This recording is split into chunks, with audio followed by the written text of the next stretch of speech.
chers amis, selon vous, est-ce que être soi-même, être différent, c'est un problème? Est-ce que pour vous, ça pose un problème de ne pas être comme tout le monde? Je ne sais pas. Je me pose la question depuis quelques jours déjà. En tout cas, bonjour à vous et bienvenue sur Matin d'Éden. Tout ça, on en parle mieux tout à l'heure et j'espère que vous avez passé un excellent week-end, que vous vous êtes levé du bon pied et en tout cas qu'ensemble, nous allons passer une excellente journée. La musique, c'est ça? Est-ce que tu disais?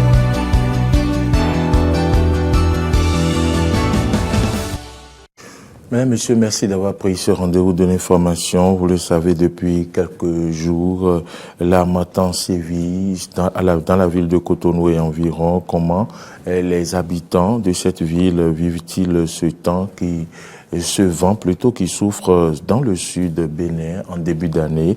Koné Aïssa et Denis Marouya sont allés faire le constat. Cotonou, grande mégalopole, capitale économique du Bénin en période d'harmattan. Vent du nord-est très chaud le jour, plus froid la nuit, très sec et le plus souvent chargé de poussière. Il souffre au Sahara, en Afrique centrale et de l'Ouest. C'est une période difficile à vivre avec des répercussions sur certains comportements quotidiens dans le mode vestimentaire et l'hygiène corporelle. Je me lave avec même de l'eau fraîche. Je ne chauffe pas de l'eau. Si on chauffe de l'eau encore, si on se lave avec ça le froid encore. Comment on dit ça devient persistant. Oui, ça devient persistant, non? L'eau fraîche, moi, je n'ai jamais peur. Moi, je suis un garçon total.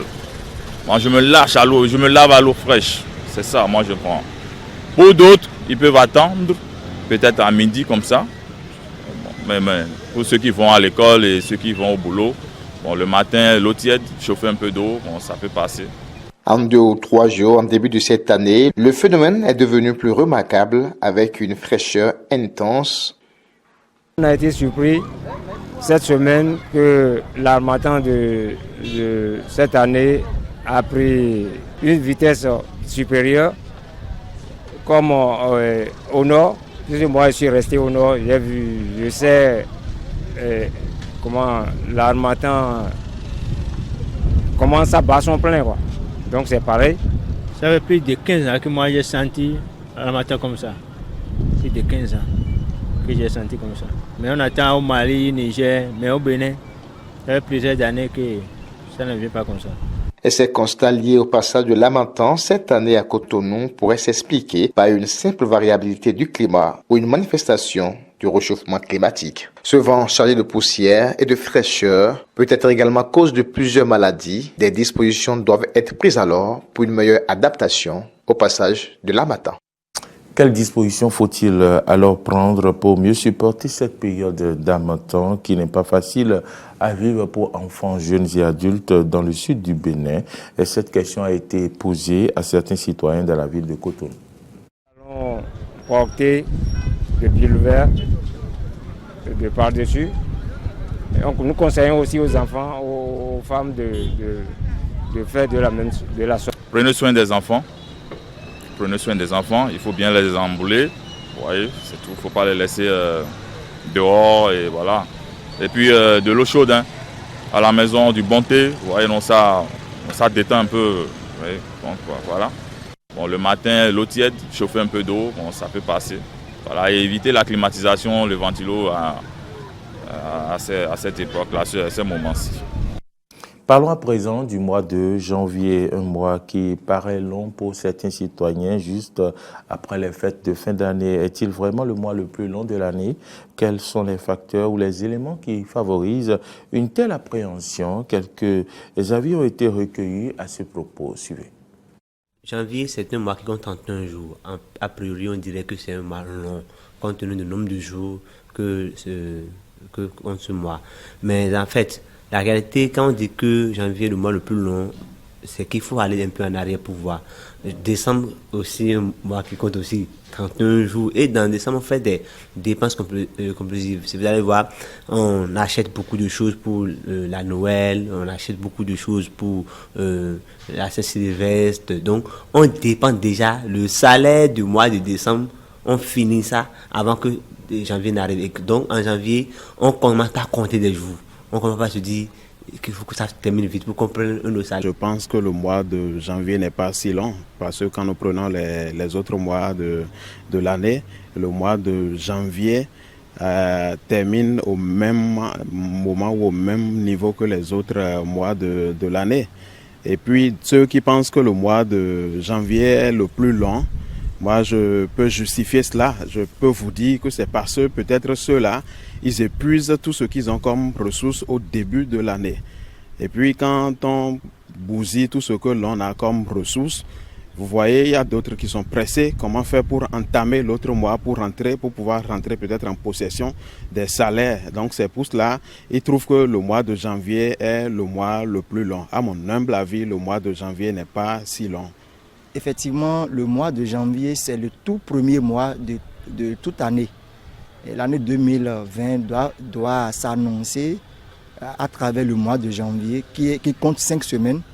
Et si il y a eu des difficultés après, peut-être ça peut être dû à des provisions que des gens ont fait, les achats pour fêter, tout ça. Là.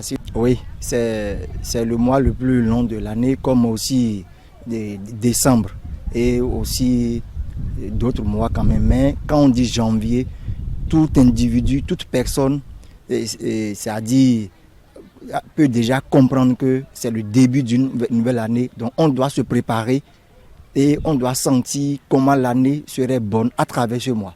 L'autre raison qui peut expliquer le fait que janvier soit le mois le plus long, c'est la nouvelle année, le premier mois de la nouvelle année. Et on commence par faire des projets.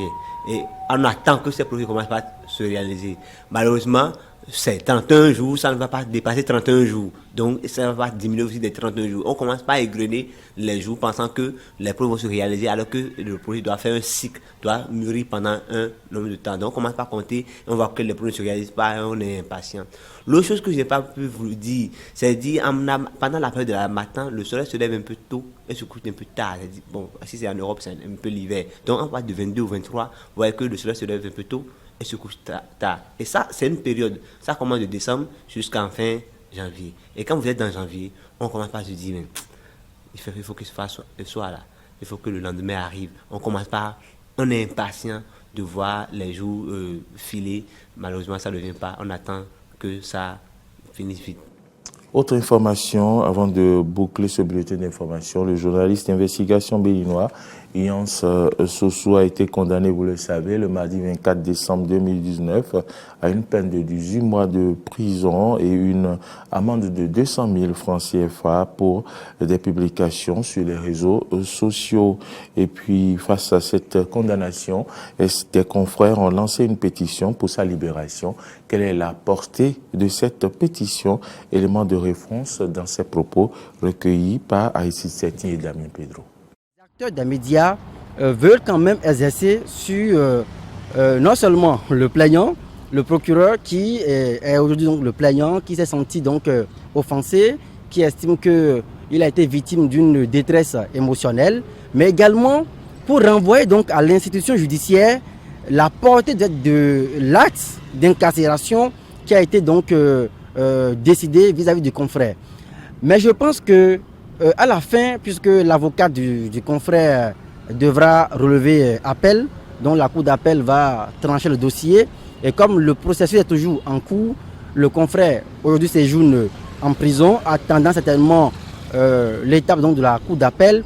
Cette pétition devra jouer un rôle, encore une fois, de pression amicale. Cette pétition qui va recueillir, je le souhaite vivement, l'approbation d'un bon nombre de confrères permettra quand même au juge qui devra prononcer donc le verdict final de peser le poids non seulement de ce qui s'est passé, d'évaluer également la portée morale de ce qui s'est passé, parce que de quoi nous parlons? Finalement, il faut regarder en face la liberté de la presse. Ce n'est plus la personne physique du confrère Ignace Sossou qui est visée. Je suis presque convaincu que si vous interrogez les confrères qui apposent leur signature aujourd'hui sur cette pétition, ce n'est plus forcément la personne de Ignace Sossou qui est visée, mais c'est plutôt une barrière qui est dressée systématiquement contre toute agression à cette liberté de presse-là. Une pétition, comme dans tous les événements malheureux du genre, c'est pour mettre la pression, c'est pour faire du lobbying. Et je fais partie d'un groupe restreint de journalistes qui avons pris cette initiative Et je crois qu'on a déjà dépassé les 1000, c'est en il y a longtemps. Et l'objectif de cette pétition, c'est de mettre la pression sur les gouvernements pour que notre confrère soit purement et simplement libéré. Parce que moi et certains confrères, nous pensons qu'il n'a commis aucune faute professionnelle pour être jugé et pour être condamné à une peine aussi lourde que 18 mois de prison. Et donc, cette pétition, comme je le disais tout à l'heure, c'est pour mettre la pression sur les autorités politiques, mais aussi les autorités judiciaires, puisque honnêtement, sans savoir que la personne qui semble avoir été incriminée dans les propos relayés par notre confrère, c'est le procureur de la République. Donc, c'est une autorité judiciaire. Donc, nous pensons que cette pétition peut les amener un peu à avoir la main un peu plus légère par rapport à notre confrère. Madame, monsieur, c'est la fin de ce bulletin d'information. Merci de l'avoir suivi. Merci à vous, Morialema, chers amis. Je vous le disais un peu plus tôt, peu importe ce que les gens pensent de vous, ne vous forcez pas à être la personne que vous n'êtes pas. Soyez vous-même, car c'est ce qui vous rend unique. Et unique, nous le sommes tous, alors apprenons à assumer entièrement qui nous sommes et à vivre en fonction de cela.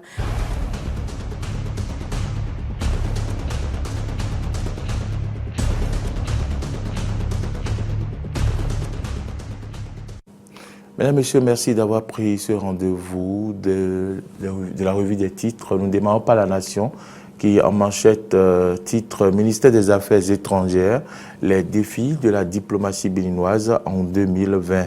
Régulation des médias, Rémi Prosper Moretti, pour une haute autorité de l'audiovisuel de la communication plus dynamique. Et puis, parquet général de Cotonou, des tonnes de stupéfiants détruites. Nous passons à la une d'un autre quotidien. Cette fois-ci, c'est bien Nouvelle Économie.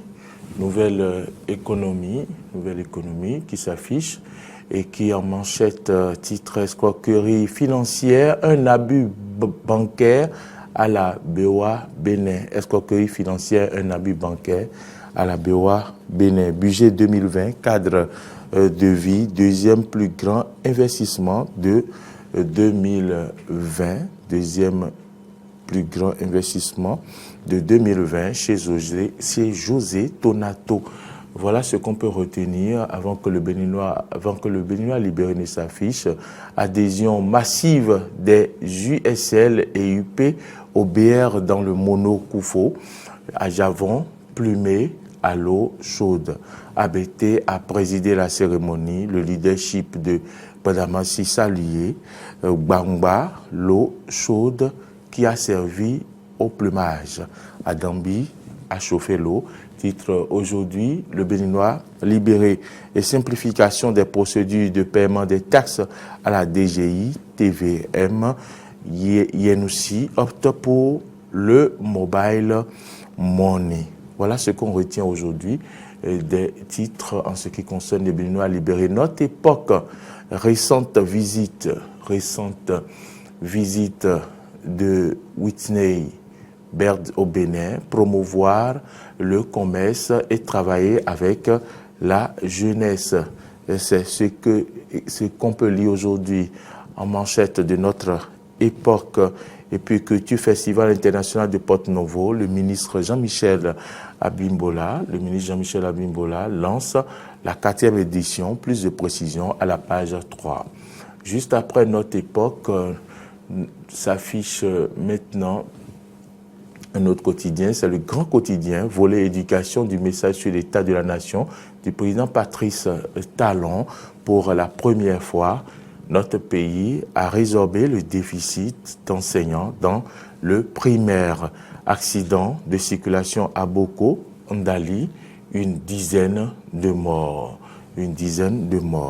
Et puis lutte contre le trafic de la consommation des stupéfiants au Bénin, plus de 2 tonnes de cocaïne incinérée à Ouida. C'est l'information que nous apporte ce matin le quotidien, le grand quotidien, met un carnet noir à sa une. L'ancien député Timothée Zanou n'est plus, nous informe donc le grand quotidien.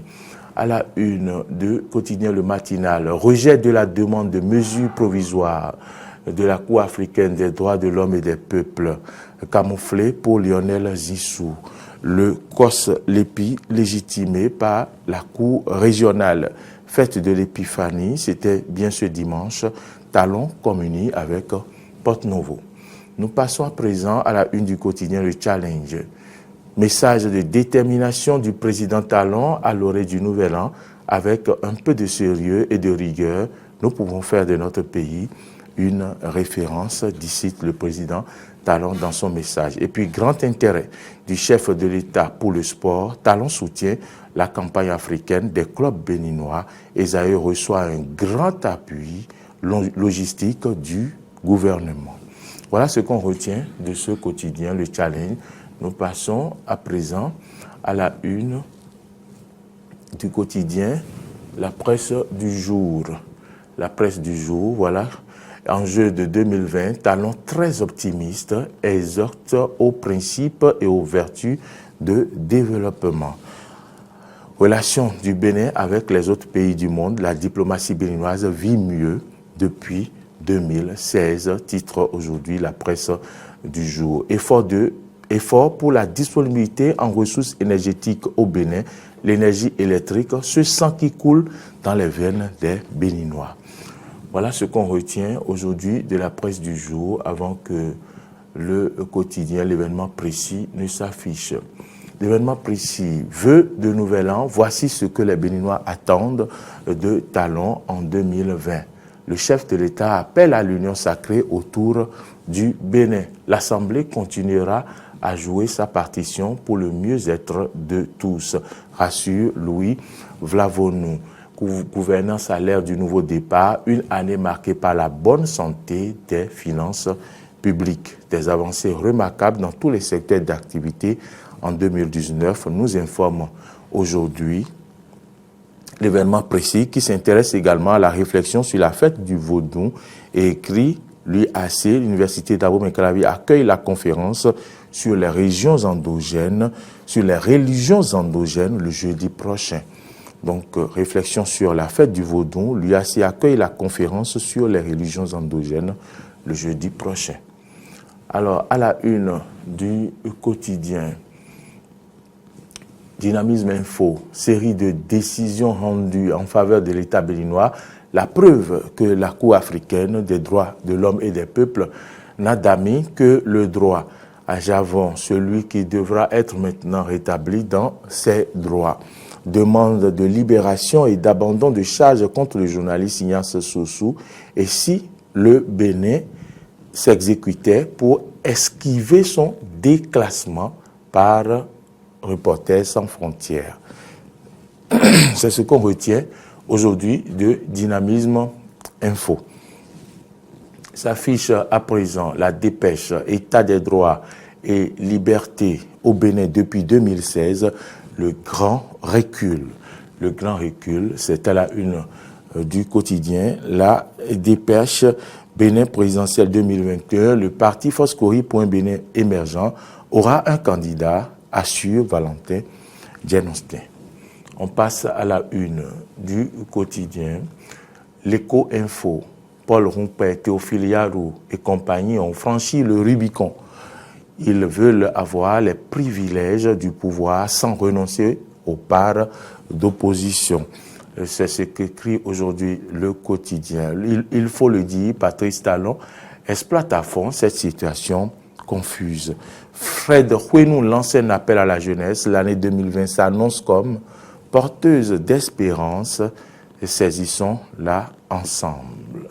Voilà ce qu'on retient du quotidien L'Écho Info. À la une du quotidien Flash Info. Et c'est par là d'ailleurs que nous allons finir la revue des titres. Natacha Kofi adresse au chef de l'État à la nation. Daniel Eda invite à un réel partage des retombées de la production nationale. Il adresse ses félicitations au président Talon pour la production record. encore. Pour l'année 2020, Soumanou Toleba invite à l'espoir et à l'optimisme. Le président de la FCDB appelle à la consolidation de l'unité nationale. Voilà, mesdames, messieurs, ce qu'on peut retenir de la revue des titres de ce lundi 6 janvier 2020. Merci de l'avoir suivi. Merci à vous, Maury Agua. Chers amis, souvenez-vous que dans la vie, on a toujours le choix. De quel choix s'agit-il? Aimer ou détester? Assumer ou fuir? Avouer ou mentir? Mais le plus important, être soi-même ou faire semblant. Alors, à vous de voir exactement ce que vous voulez faire. Être vous-même ou faire semblant toute une vie et devoir vous en accommoder. Alors, nous allons à présent prendre la pause pub et revenir juste pour vous.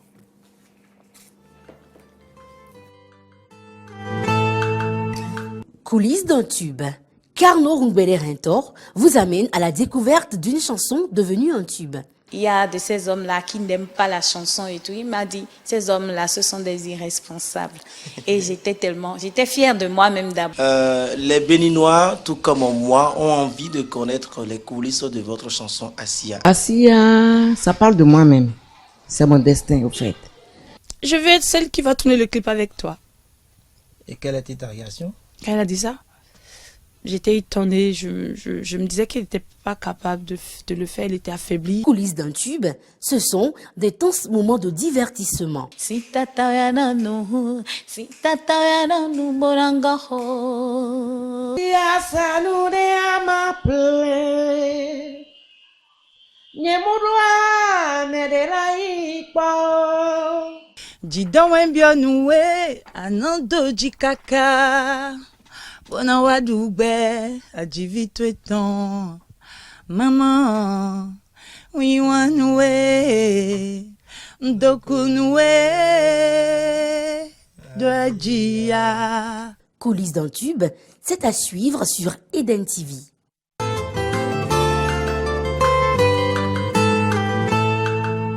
Vous avez envie de comprendre l'actualité sociopolitique. Loris, Freddy, Davo et ses invités vous conduisent dans les méandres du landerneau politique sur votre émission Dimanche Politique. C'est dimanche. Bienvenue, bonjour et merci de préférer l'actualité sur Eden TV. On autorise le ministre des Finances à aller contracter des emprunts pour combler le gap. Si c'est par rapport à ça, le peuple ne s'est pas trompé. Qu'est-ce que vous auriez voulu corriger? Qu'est-ce qui vous paraît peu pertinent dans les différents détails apportés, différentes innovations apportées à la loi fondamentale? Donc ça veut dire qu'à chaque fois qu'on vote la loi de finances, on autorise déjà le gouvernement à aller faire des emprunts. Qu'est-ce qui explique ou motive, selon vous, ce courage du chef de l'État, Patrice Athanase Guillaume Talon? Il y a quelques mois ou quelques années déjà, vous vous rappelez, il a précisé qu'il faille que la France nous restitue nos biens culturels. Voilà. Dimanche Politique, c'est à suivre sur Eden TV et à écouter sur Diaspora FM tous les dimanches à 11h et à 21h avec Loris, Freddy, Davo.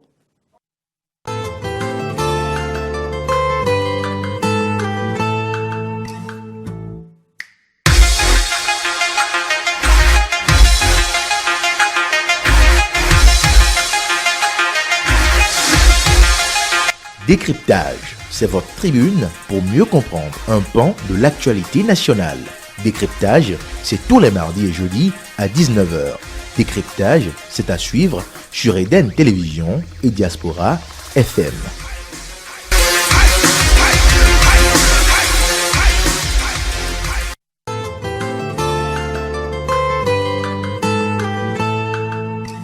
Coulisses d'un tube. Carnot Rungbele Rentor vous amène à la découverte d'une chanson devenue un tube. Il y a de ces hommes-là qui n'aiment pas la chanson et tout. Il m'a dit, ces hommes-là, ce sont des irresponsables. Et j'étais fière de moi-même d'abord. Les Béninois, tout comme moi, ont envie de connaître les coulisses de votre chanson Assia. Assia, ça parle de moi-même. C'est mon destin, au fait. Je veux être celle qui va tourner le clip avec toi. Et quelle était ta réaction? Quand elle a dit ça, j'étais étonnée, je me disais qu'elle n'était pas capable de le faire, elle était affaiblie. Coulisses d'un tube, ce sont des tenses moments de divertissement. Si tata morangaho. Ya salude amaple. Nyemurwa nedera ikpo. Jidon wembio nuwe anando jikaka. Bona wadugbe ajivito eton. Maman, we want nuwe. Ndoku nuwe. Dojia. Coulisses d'un tube.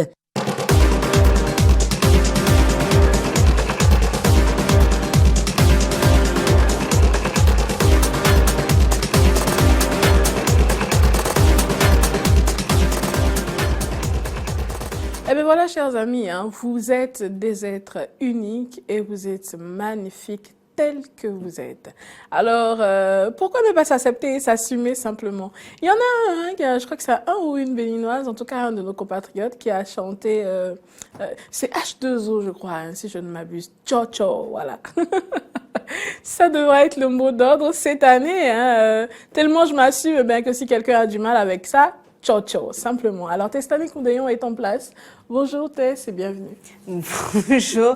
Bonjour Natacha Kofi, Tesladik ici tout simplement. Je pense que vous replongez dans les beaux moments passés avec une certaine Tess. C'est bien ça. Mais non, pas du tout. Testani, Tess, c'est plus simple. D'ailleurs, les amis, ils ont du mal avec votre prénom. Alors, oui. Pour eux, c'est plus simple de dire Tess. C'est le genre de prénom que vous ne gardez pas au premier contact. Il faut le noter et le répéter afin de pouvoir mieux le prononcer la prochaine fois qu'on se rencontre. Il y a toujours le titre là. Pardon. Mais bon, on finit par s'habituer. La preuve, vous y êtes habitué, Moriagua également, n'est-ce pas? Je me suis toujours dit, vous savez, toutes les fois que je suis avec vous et que nous rencontrons une personne que nous présentons et tout, voilà. Alors Natacha Kofi, bonjour, vous allez bien? Oui. Tessani Koudéon, je m'attends toujours à ce. En fait, de façon systématique ou automatique, les gens, quand vous vous présentez, ils font tout de suite le OK, d'accord, enchanté. Donc, quand vous dites Tessani Koudéon, il y a le OK, puis après, pardon. Parce que le prénom, là, il n'a pas bien compris, il veut être sûr qu'il a bien entendu. C'est un très beau prénom d'ailleurs. Merci Natacha. Merci à vos parents. C'est ce que j'allais dire justement. Merci à eux pour ce beau prénom et la belle personne que je suis. Ah oui, aujourd'hui il s'agit de s'assumer, mais à fond. Hein. Ah oui. Assumer le fait d'être différent. D'ailleurs, nous avons tous peut-être été, non pas peut-être, assurément été créés à l'image de Dieu, mais nous avons chacun ce côté unique là qui fait de nous des personnes spéciales. Oui. Alors vous êtes différent, vous êtes unique, vous êtes spécial. Pourquoi ne pas être heureux? Il faut l'assumer simplement. Hein. C'est pas toujours évident. Ciao. C'est pas toujours évident. Et Claudie, ciao. Et comme le dit l'autre, en 2020, votre affaire de tu as grossi, tu as maigri, là, arrêtez ça. Parce qu'on a des miroirs chez nous. Et on peut remarquer si on a grossi ou si on a dépéri. C'est pas toujours évident, mais moi je suis contente que vous abordiez la question aujourd'hui dans la rubrique Pensez à vous. Ça nous permet de nous rappeler l'essentiel et de rester focus sur nous-mêmes. C'est très important. Permettez en une minute que j'y aille rapidement parce que cela me touche particulièrement. On l'a tous vécu, ce moment-là, ou ces moments où on est déstabilisé par le regard des autres. On estime que pour votre morphologie, vous ne pouvez pas porter telle chose. On estime que pour la femme que vous êtes, vous ne pouvez pas faire comme ci ou comme ça les choses. C'est toujours un peu compliqué dans notre monde parce qu'il y a justement les carcans dont vous parliez tout à l'heure. Alors si on peut arriver à briser le plafond de verre et à sortir la tête pour souffler un coup, ça nous fera du bien. Je vous en prie, faites-le. Faites tout ce que vous pouvez, mais pourvu qu'à la fin, personne ne soit blessé. Non, c'est vrai, c'est très important. C'est très important. C'est comme tout à l'heure, je cherchais l'expression, mais elle ne venait pas. La limite de l'un, non. La liberté de l'un s'arrête là où commence celle de l'autre. Eh bien, c'est exactement ça. Et du coup, il faut être soi-même, oui, mais dans le respect de la liberté des autres. C'est très important. Alors, Tessanique, de quoi parlons-nous aujourd'hui? Depuis le jeudi dernier, on a commencé une série d'informations sur l'économie. Bon, d'abord, le gaspillage alimentaire, donc comment économiser déjà notre argent l'argent, mais également mieux gérer les ressources alimentaires ou vivrières à la maison.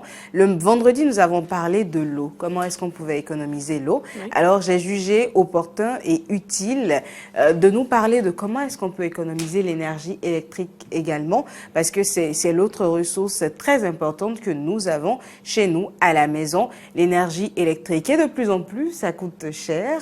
On en a d'ailleurs parlé par ici dans la rubrique chiffres du jour, où on parlait justement du kilowattheure qui prend quelques francs CFA. Ce sera bientôt des échos quand on passera à l'écho, ou peut-être pas, c'est bien cela. Alors l'énergie électrique, c'est bien cette ressource-là qu'il est important pour nous d'économiser, parce que nous dépensons autant dans l'eau, enfin dans l'électricité aujourd'hui que nous dépensons dans l'eau, parce que l'usage que nous en faisons n'est pas forcément celle qui doit être faite. Et au quotidien, on a besoin d'économiser un peu d'argent. On a besoin également de mieux nous ménager dans tout ce que nous faisons, parce que l'énergie électrique que nous économisons, ce n'est pas que pour notre poche, enfin parlons de nos ressources financières. C'est très belle cette image.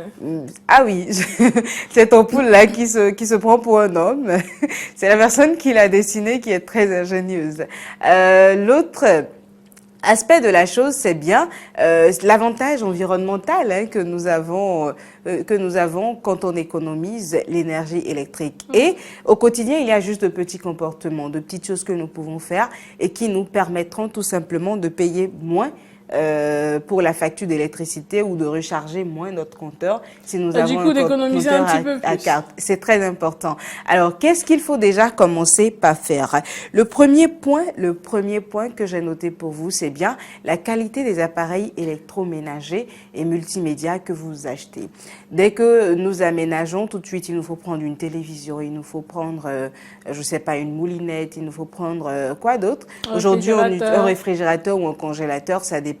Il nous faut prendre un four électrique. C'est le genre de choses qu'on a commencé par utiliser dans notre contexte aujourd'hui. Un micro-ondes, un grille-pain. Voilà, des plaques chauffantes et ainsi de suite. C'est le genre de choses qui a commencé par intégrer notre quotidien, alors qu'on ne fait pas forcément attention à ce qui peut consommer trop d'énergie ou à ce qui ne peut pas en consommer. Depuis quelques années, une dizaine d'années déjà, il y a justement sur tous les appareils électroménagers ces informations-là qui nous permettent de savoir si c'est un appareil électroménager qui consomme trop ou qui ne consomme ou qui consomme moins.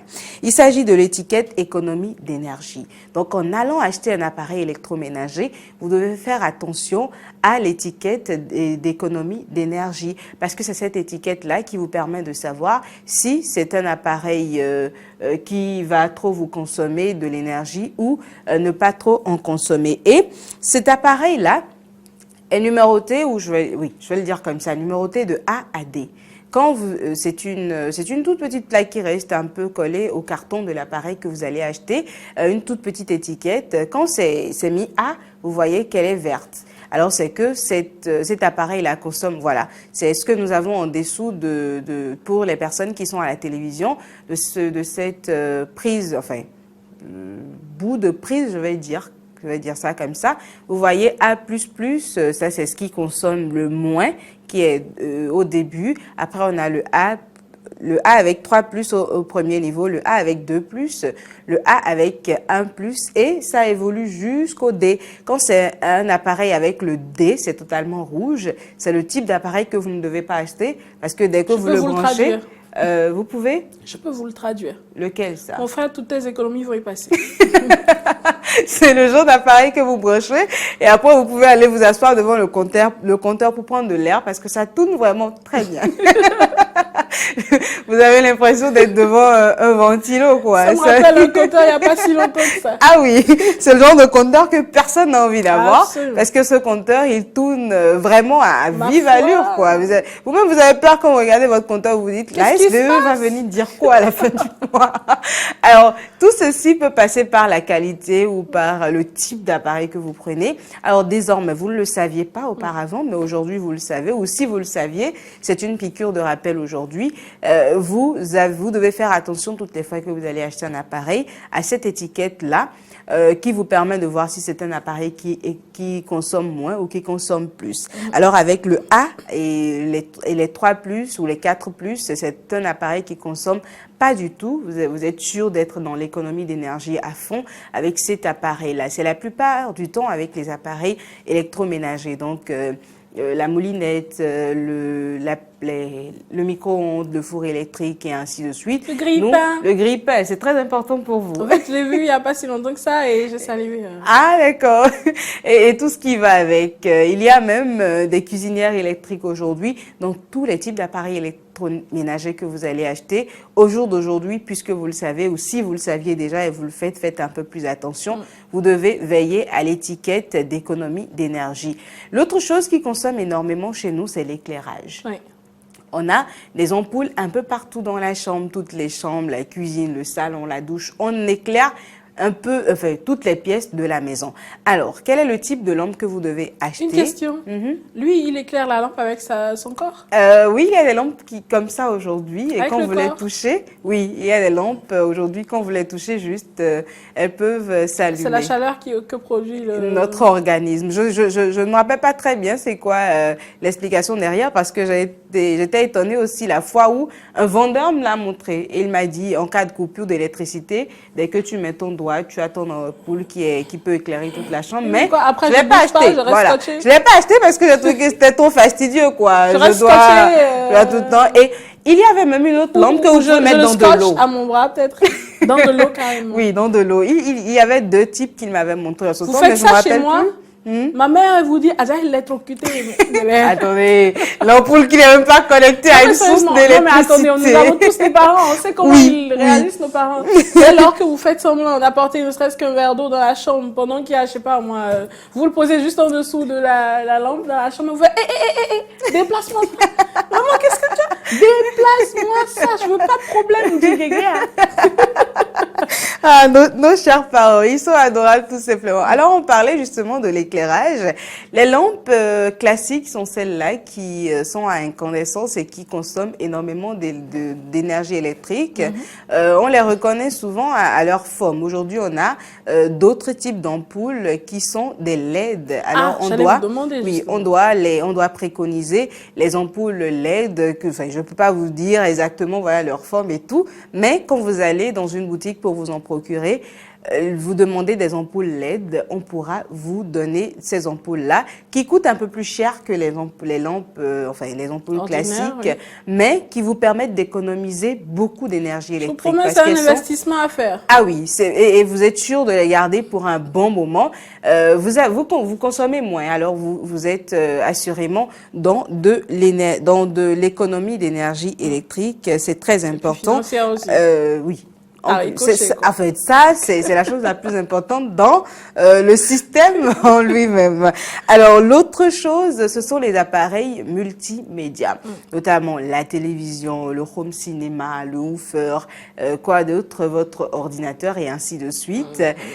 Quand vous allez acheter une télévision, par exemple, n'oubliez pas l'étiquette d'économie d'énergie, déjà pour commencer, mais préférez également les télévisions à écran LCD par rapport aux télévisions à écran plasma. C'est très important. Vous pouvez faire la différence. Toutefois, il faut vous pouvez faire la différence en demandant. C'est ce que j'allais dire. En demandant, en allant acheter, vous préconisez des écrans LCD et pas des écrans plasma. Les écrans aujourd'hui, on a plus les gogoles, comme on les appelle là, les télévisions fessues, on ne les a plus tellement, mais sur le marché aujourd'hui, on a les écrans plats. Et les écrans plats, il y a ceux qui sont plasma, il y a les LCD, il y a les LED et tout ce qui va avec. Donc, préconisez les LCD et les LED parce que les écrans plasma consomment un peu plus, tenant compte des usages de télévision que nous faisons aujourd'hui. Avec les ordinateurs à la maison, il est préférable d'avoir un ordinateur portable qui consomme à 60 ou 80% moins que les ordinateurs fixes.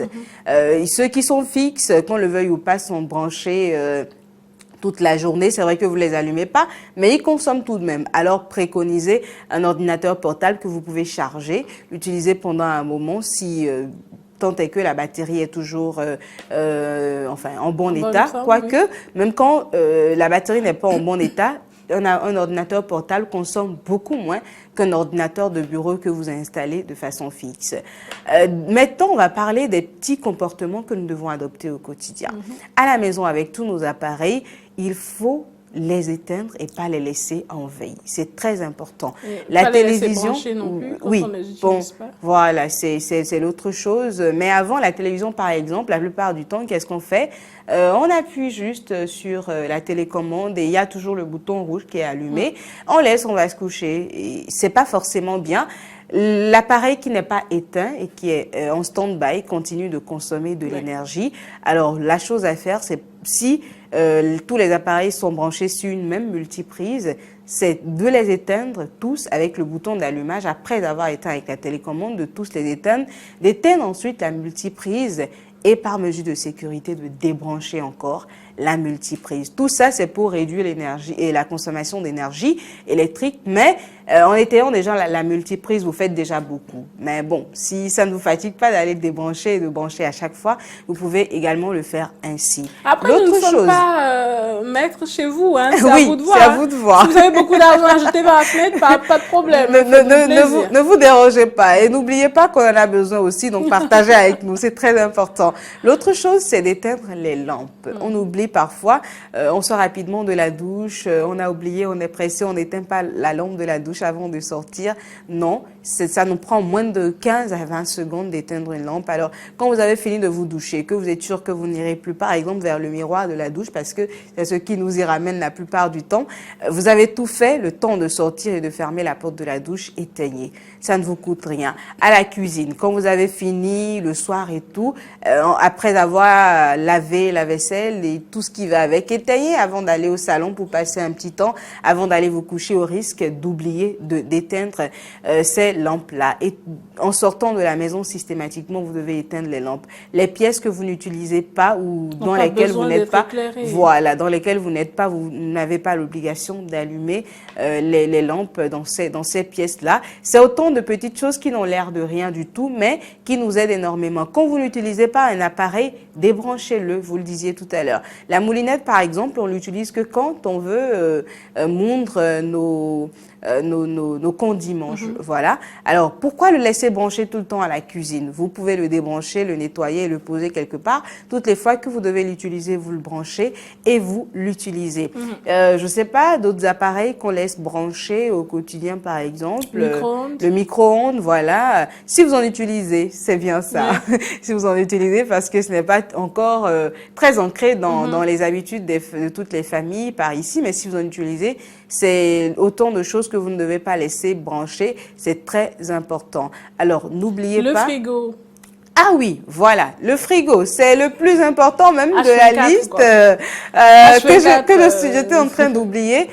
Hier même, j'avais la discussion avec vous. Il est important et faisant des recherches, je suis également tombée dessus. Il faut préconiser à la maison pour l'usage familial un réfrigérateur et pas un congélateur. Le congélateur, assurément, consomme beaucoup plus que le réfrigérateur. Alors, un réfrigérateur qui ne consomme pas trop. Alors, on fait attention à l'étiquette d'économie d'énergie en allant l'acheter. C'est très important. Et pourquoi est-ce qu'il faut laisser le réfrigérateur allumé toute la journée, toute la nuit? Vous me direz... Je vous réponds. Moi, j'aime bien quand l'eau est toujours fraîche, quand je vais vers le frigo. C'est n'importe quoi. C'est n'importe quoi. Non, mais c'est vrai. Je vous dirai également, d'éléments de réponse que l'on obtient. Je veux avoir de l'eau fraîche toutes les fois que je vais me servir. Mais j'aurais préféré quand même, avoir comme réponse qu'on a des produits qu'on doit garder au frais. Ça, c'est une bonne réponse. Il y a des produits, il y a des produits qu'on a. Le lait, par exemple, tout ça. On doit garder au frais et du coup, éteindre, allumer, ça gâte tout ça. Oui. Vous parlez d'une histoire. Mais il y a plusieurs façons de conserver ces éléments. Oui, mais vous pouvez également, s'il y a une petite astuce qui permet d'économiser sur ces grands appareils-là, ce sont les régulateurs. Donc, vous branchez tout ça sur un régulateur. Tout le système de télévision, de woofer et tout ça sur un régulateur et également le réfrigérateur sur un régulateur. Et vous êtes sûr qu'il y a une certaine... est-ce que je dois parler de gestion, une meilleure gestion de l'énergie électrique à ce niveau-là? Ah oui. Quand vous les branchez, oui, sur régulateur, alors il faut le préconiser.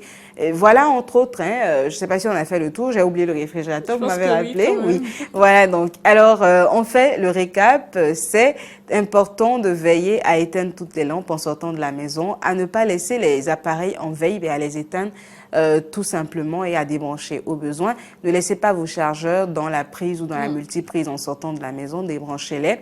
L'autre chose, veillez au type d'appareil que vous achetez. Il faut veiller à l'étiquette d'économie d'énergie qui part du vert au rouge. Alors plus c'est vert, moins ça consomme. Et quand c'est rouge, plus ça consomme. C'est très important.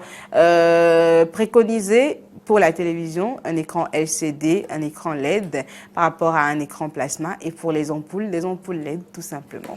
Eh bien voilà les amis, nous sommes en plein, dans le premier mois, donc le premier cycle de l'année. Si vous avez envie d'économiser un petit peu, histoire d'investir, pourquoi pas, dans des choses qui vous rapportent pas mal d'argent, eh bien voilà, là, c'est de petites astuces à mettre en pratique au quotidien. Il faut les adopter, c'est très, très, très important. Mais une fois de plus, ça dépend de vous. Nous ne sommes pas maîtres chez vous, vous êtes les seuls maîtres. Alors, si payer 1 million de francs de facture d'électricité, ça vous gêne pas, tant mieux. Si ça vous gêne, par contre, eh bien, veillez à éteindre ce qu'il faut au moment opportun et vous verrez que vous allez tout de même réussir à économiser 5 francs, 10 francs, 25 francs, 100 francs, etc., etc. Alors, Moriago, je ne sais pas pourquoi il me fait de grands signes, alors on va lui demander simplement ce qu'il essayait de nous dire. Ben, j'essaie de vous dire que l'invité pour le face-à-face est encore en route et donc il va se joindre à nous dans un court instant. Très bien. Je comprends pourquoi il est en route. Il fallait qu'il fasse une halte très rapidement à la banque parce qu'après, il ne nous a pas encore souhaité bonne année par ici. Mais bon, je dis ça, je dis rien. J'espère qu'il nous écoute. Mais j'espère qu'il nous écoute tout de même. Ah bon? Oui. Ah oui. Ouais. Vous partagez pas ça, Vous partagez pas cette imagination Non, je pense que juste. Vous savez, les amis, quand on est à la télé, les gens ils font malin. Quoi. Non, c'est pas question de malin. Non, juste pour venir nous souhaiter bon vœu, il va préférer être en retard pour l'émission et passer à la banque. Moi, je vois pas la chose sous cet angle. C'est pas possible. Ça, c'est vous qui le voyez. Ça, c'est vous qui le voyez sous cet angle. Alors, ce que je veux dire, non, il n'est pas encore en retard parce qu'il sera là tout à l'heure. Mais la vérité dans l'histoire, chers amis, c'est que quand il pleut pour tout le monde. Mais après, celui qui a prié, c'est Élie, pour qu'il pleuve. Il a prié, il a jeûné, il y a eu pluie, mais la pluie, elle a arrosé tout le monde. Alors, je dis ça, je dis rien. Celui qui a compris, a compris. Si jamais l'invité venait avec de quoi nous souhaiter bonne année, il pleuvra pour tout le monde. Et pas pour vous, Moriago. Allez, je vous taquine. Et notre invité, il sera là d'un instant à l'autre, chers amis.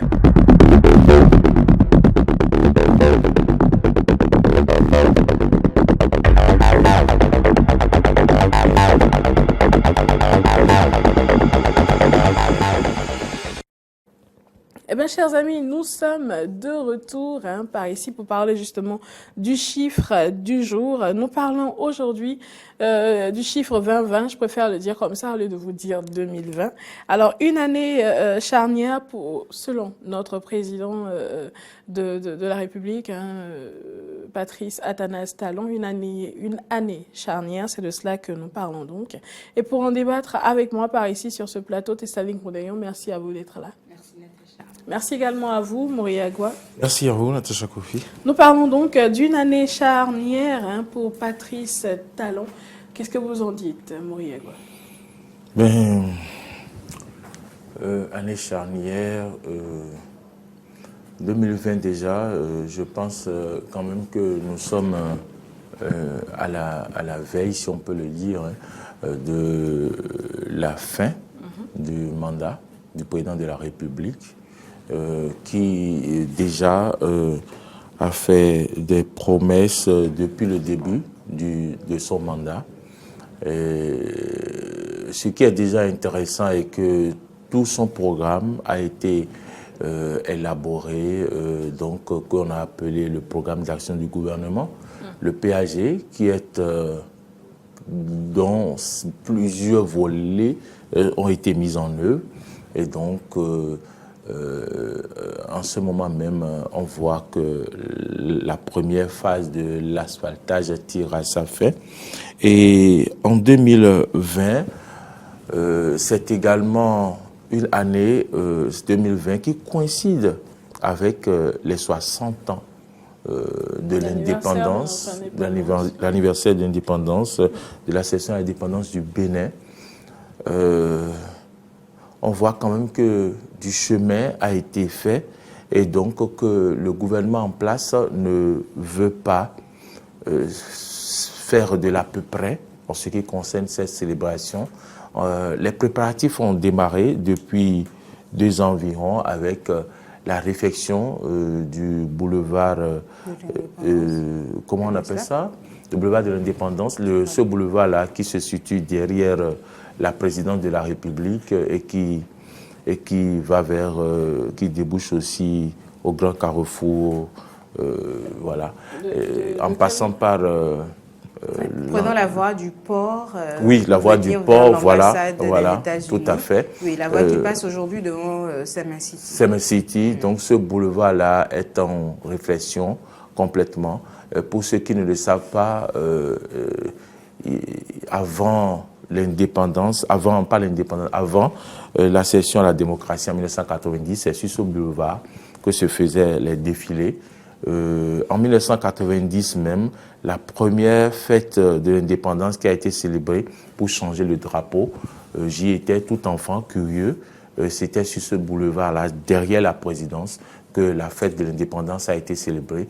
Et donc, pour les 60 ans, le président a donc annoncé que c'est sur ce boulevard que cela célébrait les 60 ans. Et vous avez vu toutes les dispositions qui sont prises depuis plusieurs mois pour réfectionner ce boulevard-là, pour que la fête soit belle. Oui, 2020, une année charnière, une année quand même où une priorité sera donnée au social, comme l'a dit dans son discours le chef de l'État, où les Béninois restent encore sur leur faim. Je peux le dire parce que depuis le début, nous avons entendu parler de ce serrage de ceinture. Et donc, jusque-là, dans l'opinion publique, certains estiment que cette ceinture-là n'a pas été desserrée depuis. Mais nous constatons quand nous lisons ce discours du chef de l'État qu'il a été dit qu'en 2020, que la part du social sera vraiment importante et que les populations pourront enfin souffler un ouf de soulagement. Et donc, on espère, parce que le gouvernement en place, avec tout ce qui a été fait jusque-là, pense que le moment est enfin venu, après autant de réformes, de pouvoir récolter les fruits de toutes ces souffrances. Donc l'année 2020, on peut la voir comme une année d'espoir, une année de changement, une année de rejaillissement, si je peux le dire, des souffrances consenties afin que depuis 2016. Donc, c'est ce qu'on peut voir. Et si certains peuvent dire, c'est au bout de 4 ans, voilà, ça a été dur, mais quand même, faisons foi à la parole du chef de l'État, à la vision du gouvernement, pour voir si véritablement l'acte sera joint à la parole. Nous parlons, Tessani Koudayon, d'une année charnière. Est-ce que tout cela, vous sentez un parfum de bonne odeur dans toute cette affaire? Oui, je suis du genre à toujours accorder le bénéfice du doute aux gens et Depuis 2016, on a eu tout de même une nouvelle dynamique avec ce gouvernement-là. Est-ce qu'on parlera de la rupture ou de la chute? Je ne sais pas quel nom il faut y donner, mais depuis 2016, c'est une nouvelle dynamique qui a été insufflée à tous les secteurs de notre pays. Et je veux bien croire, quand j'entends le président de la République nous dire que le long de cette année 2020, on pourra ressentir véritablement l'impact de tout ce qui a été fait jusqu'ici. Bon, je veux croire que ce sera réel. Et ce n'est pas que pour lui que 2020 sera une année historique. D'ailleurs, le président a la grâce, je vais le dire comme ça, d'être celui qui sera à la tête du pays quand on célébrera les 60 ans d'accession de notre pays à la souveraineté, mais également les 30 ans de notre conférence nationale des forces vives de la nation. En février, cela fera 30 ans que les forces vives de la nation se sont retrouvées pour décider de ce que la démocratie deviendra désormais le mode de gestion de ce pays. Et c'est autant de moments historiques qui ne seront passés sous silence. Alors pour 2020, oui, ce sera une année où on célébrera justement tous les résultats de tout ce qui a été fait depuis 2016 à ce jour. On sera à la veille de la fin du premier quinquennat parce qu'on a été habitué, à un système où le président revient toujours, mais on n'en sait rien jusque-là de ce quinquennat-là du président Patrice Talon. Alors, ce sera également l'occasion dès la fin de l'année 2020 de commencer à faire un bilan pour savoir véritablement où est-ce qu'on en est, parce que c'est déjà la fin. On attendra déjà en mars 2021. Normalement, on aurait déjà organisé la présidentielle. Un peu vers mai. Un peu plus vers mai. Oui. Ce sera décalé. Oui. Donc, d'un mois, à peu près. Donc, vous voyez, c'est l'occasion, ce sera déjà le moment de faire le bilan et de savoir, alors si on ne peut pas déjà voir les résultats, on restera en chantier pendant qu'il sera en train de partir. Ce sera un peu compliqué, même s'il n'arrive pas à tout faire et que tout ce qui a été enclenché dans le pays aujourd'hui aboutit quand même à quelque chose, on pourra se satisfaire de cela. Et parlant du social, parce que Maury a rapidement abordé la question et cela m'intéresse particulièrement, au jour d'aujourd'hui, moi je me pose la question de savoir si on a véritablement besoin de social pour permettre à la population à la base de souffler. Est-ce que c'est vraiment de ça qu'on a besoin? Est-ce que ce n'est pas quelle est la forme que ce social-là veut prendre? On ne sait pas encore, mais si c'est la forme du social qu'on a toujours connu, où on emprunte de l'argent, quoique ce n'est pas ce système-là qui a été mis en place avec ce gouvernement. Je crois qu'on a été dans une dynamique de dons même à des moments donnés pour permettre à une certaine frange de la population de mettre en place des choses avec ces fonds-là qu'ils obtiennent et tout. Donc la forme de social qu'on aura qui permettra à tout le monde d'avoir une certaine aisance au quotidien, de se permettre un certain nombre de choses, parce que c'est de grosses difficultés que nous avons aujourd'hui à joindre les deux bouts, et c'est vraiment à tous les niveaux. Tout le monde a dû baisser son niveau de vie pour pouvoir survivre aujourd'hui dans le système dans lequel nous sommes. Alors si dans quelques mois on peut se ragaillardir et dire oui, on a souffert, on en a connu, on en a vu par ici, mais aujourd'hui nous sommes heureux et tout ce qui va avec. Ce n'est pas que nos comptes en banque seront remplis du jour au lendemain, mais qu'il y a quand même ces petites choses-là qui pèsent dans la balance et qui nous permettent de nous réjouir de ce qu'on a subi jusqu'à ce jour. Alors, nous parlons évidemment du chiffre 2020. Justement, il y a une dernière question que j'allais vous poser, Moriagua, qui n'a absolument pas grand-chose à voir avec le chiffre du jour. Alors, nous parlions tantôt du quinquennat, justement, du régime en place. Nous sommes, je veux dire, à quelques pas quand même de la fin de ce quinquennat-là. Alors, si on doit faire comment je vais appeler ça, si on doit donner une appréciation en ce moment, qu'est-ce que vous direz ? Non, je dirais quand même que, en toute sincérité, que le Bénin a été mis sur orbite dans tous les secteurs. J'en veux pour preuve ce secteur-là auquel on n'était pas habitué, tel que ça se fait aujourd'hui, le secteur de l'économie numérique.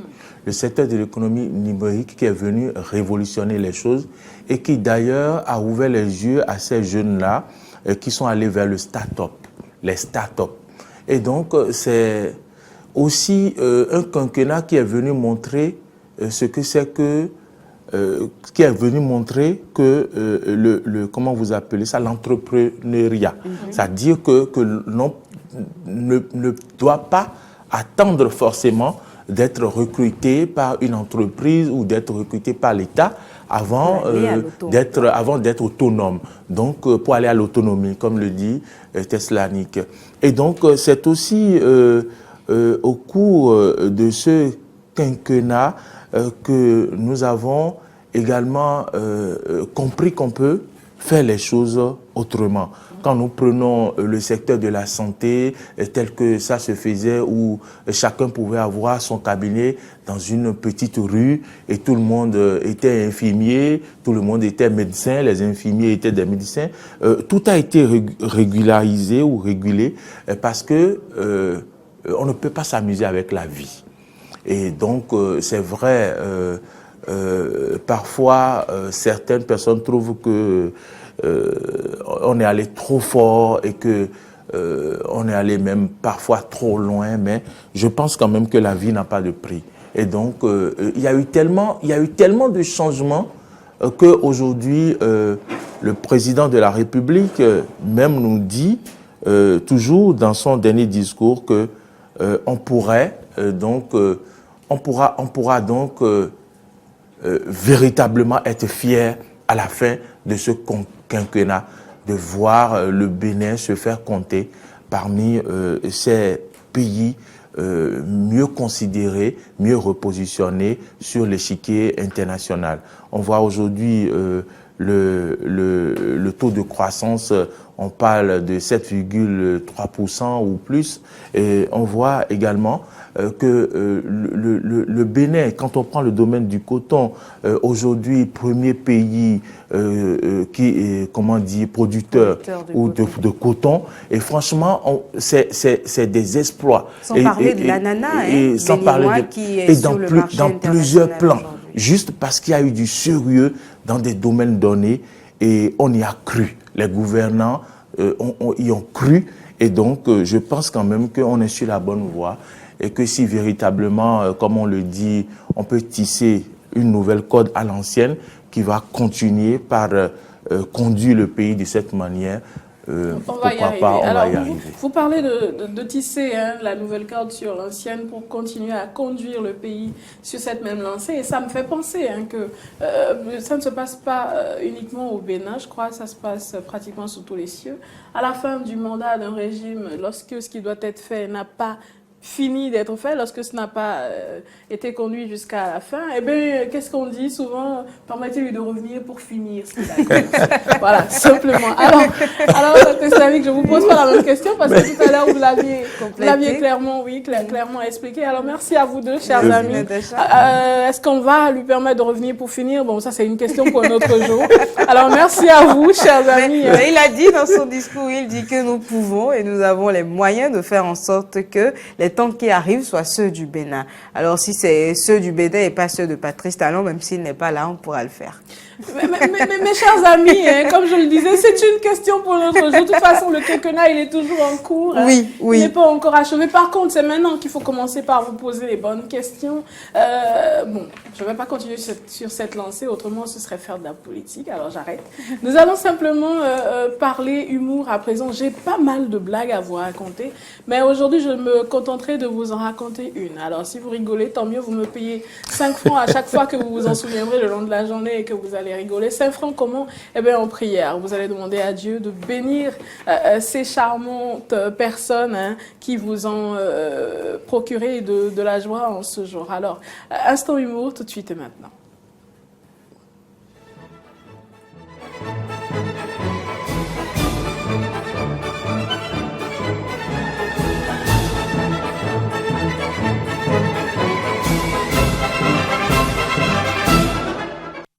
Bonjour. Oui, bonjour monsieur, c'est urgent. Je crois que le voisin est en train de battre sa femme. Ah, il lui a fait quoi? Bah, je sais pas moi. Tu sais pas et puis tu appelles? Bah oui, je l'entends crier. Elle crie comment? Je sais pas, des cris. Mais peut-être qu'ils sont en train de faire l'amour. Non, ils ont jamais fait l'amour avec autant de cris. Donc quand ils font l'amour qu'ils crient, tu sais comment ils crient? Non, mais là, je crois que c'est des cris du genre tu me fais mal. C'est la voisine qui crie et c'est toi tu appelles. Mais oui, Écoutez, madame, il y a un adage qui dit ne te baisse jamais pour regarder dans le derrière du voisin. Sinon, le voisin va se baisser pour regarder dans toi aussi ton derrière. Tu as compris ça? Mais elle risque de perdre la vie sous les coups, cette pauvre. On fait comme si on n'a rien vu. On est d'accord? Ça ne nous regarde pas. C'est leur problème. J'ai fait ma part, faites la vôtre alors. Voilà qu'on a un accord. Tu fermes ta gueule et je ferme la mienne. Allô, Suzy, bonjour. Ça va? C'est Pandira. On peut parler, tu es occupée là? Oui, Suzy, je disais, hein, ce matin, j'ai pris le téléphone de mon chéri. J'ai vu que tu m'envoyais un message avant hier. Coucou, chéri, ça va?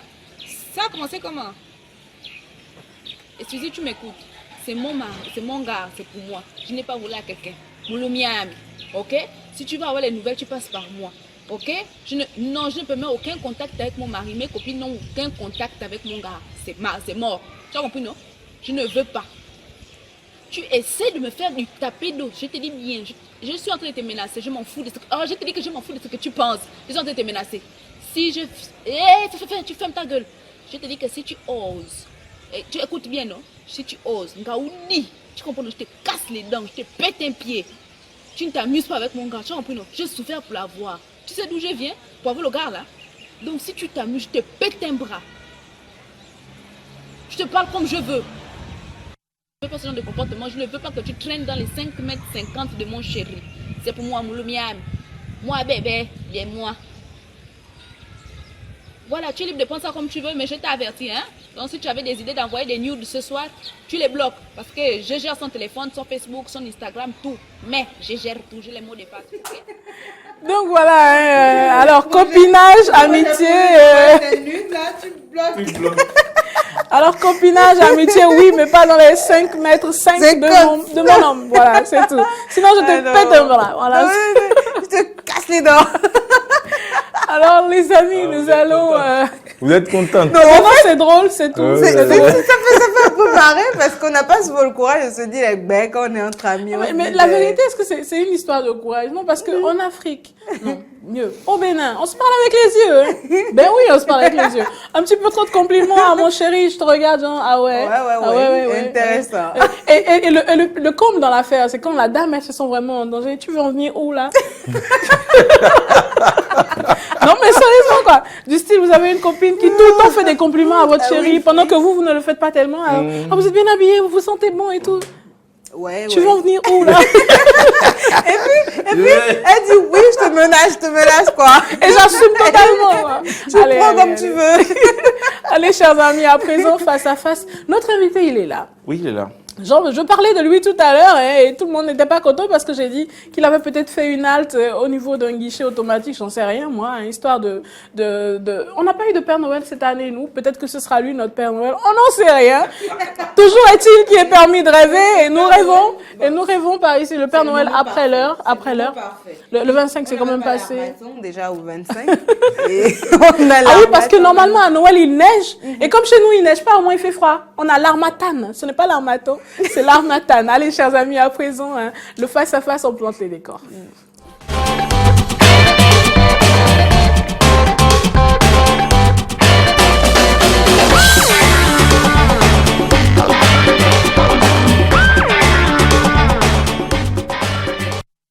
Madame, Monsieur, merci d'avoir pris le rendez-vous du face-à-face de ce lundi. Nous allons parler de cette question d'actualité, c'est l'harmattan.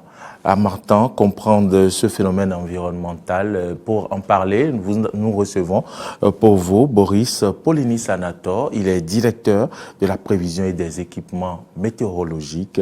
Monsieur Anator, bonjour. Bonjour. Merci d'avoir accepté notre invitation. Certainement que l'harmattan vous a empêché de vite vous rendre ici. Ah oui. L'harmattan ne connaît pas le météo. L'harmattan ne connaît pas le météorologue. Justement, dites-nous, quel est ce vent qui, depuis quelques jours, dérange beaucoup la population de Cotonou? Merci beaucoup, monsieur le journaliste. Et ce n'est pas pour une première fois, nous sommes déjà habitués. À chaque fin d'année ou bien début d'année, nous étions confrontés à l'harmattan. C'est le cas cette année. Quoique elle est un peu forte cette année et le phénomène a été un peu plus fort.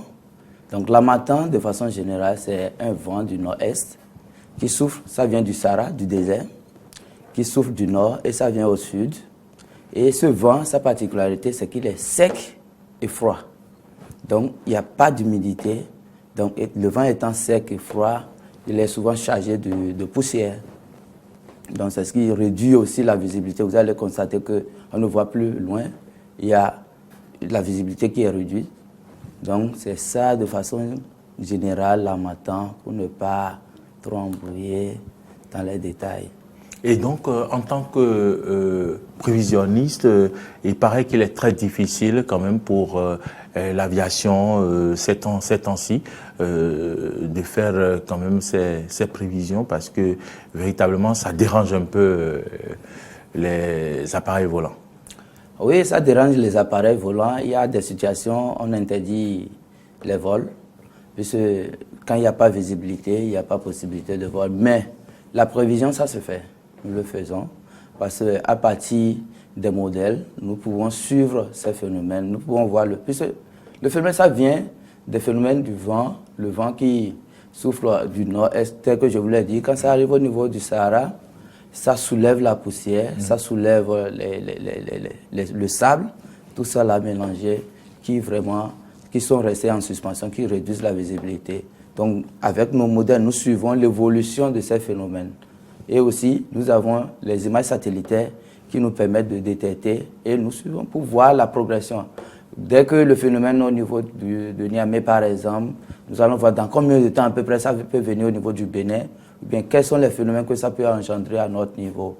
Sinon, de façon générale, je peux vous dire ce qui est observé sur nos stations. Allez-y. Par exemple, ces derniers temps, à Kandi, de façon générale, ces derniers temps, la visibilité a été autour de 1500-2000 mètres. Mais aujourd'hui, par exemple, on a eu la visibilité la plus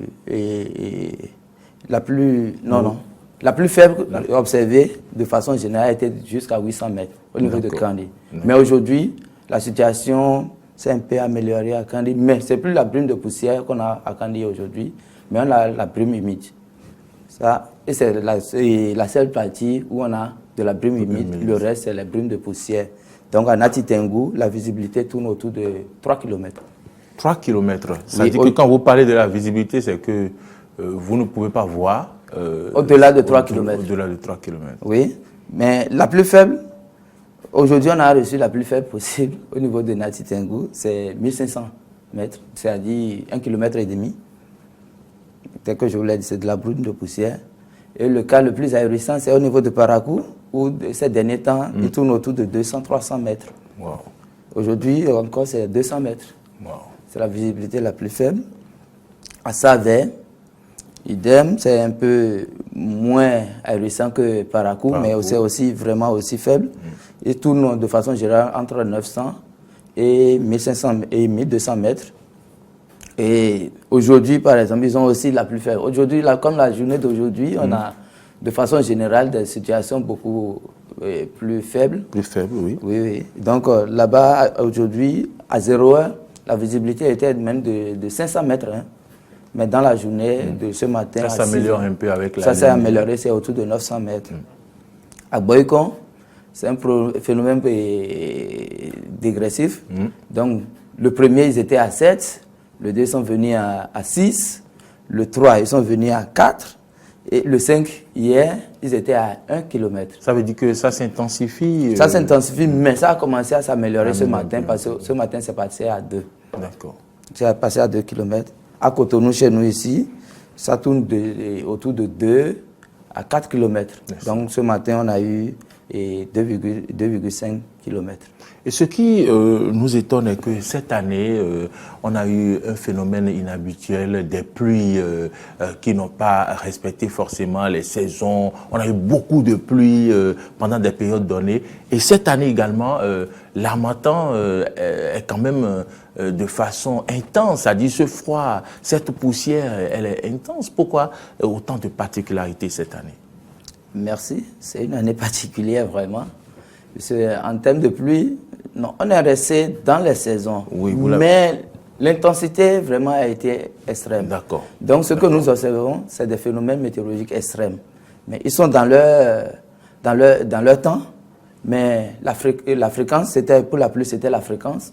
Actuellement, il y a l'intensité qui bat le record, même au niveau du Sahel. Le Niger, le Mali, vraiment, ils ont atteint des températures minimales vraiment très records.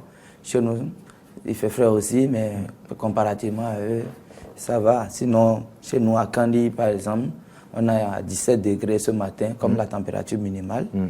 À Parakou, 17 aussi, Savé, 22, Bekon, 20, 16 à Chola, à Natitengu. 16 degrés. 16 degrés à Natitengu, c'est une zone montagneuse, donc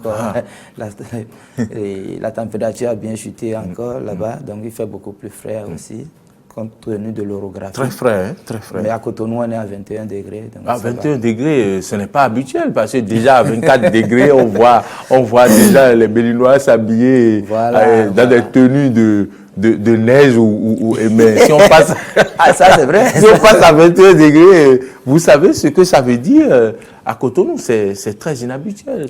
Et on ne sait pas, est-ce qu'on parle du changement climatique, qu'est-ce qui se passe en réalité? Non, en termes de changement climatique, dans le monde de façon générale, on a constaté que les phénomènes extrêmes se sont accrus. On voit que ça se répète, la fréquence a augmenté, les phénomènes extrêmes.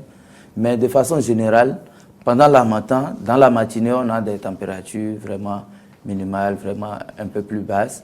Mais dans la journée, vous voyez des températures, il fait chaud. Il fait chaud. Dans la journée, par exemple, les massifs d'hier, vous avez 30, à Kandi, vous avez Cotonou qui était à 31, ainsi de suite. Donc, la nuit, les températures sont vraiment très basses et dans la journée, dans l'après-midi, les températures sont beaucoup plus hausses. Dernière question, est-ce que ce vent a des conséquences sur l'environnement? Si, ce vent a beaucoup de conséquences sur l'environnement parce que quand vous voyez, à la maison chez vous-même, vous allez voir des dépôts de poussière. C'est à cause de ça qu'on appelle la brume de poussière. C'est ça qui le différencie de la brume sèche, par exemple. Donc, la brume sèche, il n'y a pas de dépôt de poussière. Donc, ce que nous inhalons, nous inhalons de la poussière, et ce qui n'est pas bon pour nous. Quand vous entendez nos voix, déjà, même moi-même, je suis un peu affecté. Donc, et ce que nous allons conseiller, c'est que les gens prennent des précautions, peut-être chercher les cache-nez, bien habiller les enfants à cause de la fraîcheur, parce qu'il y a les problèmes de toux. Donc, dans ce moment-là, il y a beaucoup de virus. De maladies, notamment la méningite. Vraiment, même les bacilles de coque, tout ça là, c'est dans la poussière. Donc, il faut qu'on fasse beaucoup attention en termes de santé. Maintenant, ce qui concerne les transports, par exemple, vous voyez, à un certain degré, on ferme l'aéroport pour les avions et aussi par rapport à nos transporteurs. Et surtout les gros camions, donc ils doivent beaucoup faire attention. Garder les phares allumés aussi. Garder les phares allumés, aller lentement. Même en ville, ici à Cotonou, donc la visibilité n'est pas comme d'habitude. Donc les conducteurs, on exhorte les conducteurs à faire beaucoup plus attention, d'aller de façon modérée. Donc il vaut mieux aller lentement et arriver à bon port. Donc c'est quelques conseils qu'on puisse donner. Parce qu'il y a plusieurs secteurs qui sont affectés. Si je prends le domaine de l'agriculture, actuellement, il y a le coton, tout ça là. Si on ne protège pas, que ces poussières se déposent sur notre or blanc, vous voyez que ça ne serait plus de l'or blanc. Donc, c'est une grande perte pour le pays. Donc, il y a assez d'inconvénients. Et voilà vraiment la dernière question. À quoi devons-nous attendre dans les prochains jours? Est-ce qu'on va constater une régression du froid ou ça va s'intensifier encore dans les prochains jours? Je crois qu'on va voir quelques améliorations, mais cela ne veut pas dire que c'est fini, puisque c'est des phénomènes, ça s'engendre de loin et ça vient vers nous pour nous affecter. Donc, si les anticyclones, je ne voudrais pas sortir les termes techniques, c'est les zones de haute pression et qui envoient du vent, et ces vents, quand ça passe au niveau des zones de Tchad, où c'est une source de poussière. Donc cette poussière qui nous vient, pour la plupart, ça vient... se charge en poussière. Oui, ça vient du Tchad le plus souvent. Et puis ça évolue, c'est en suspension, ça évolue jusqu'à notre niveau. Et ce qui est marrant, ça quitte même l'Afrique, ça va jusqu'en Amérique centrale. Oui.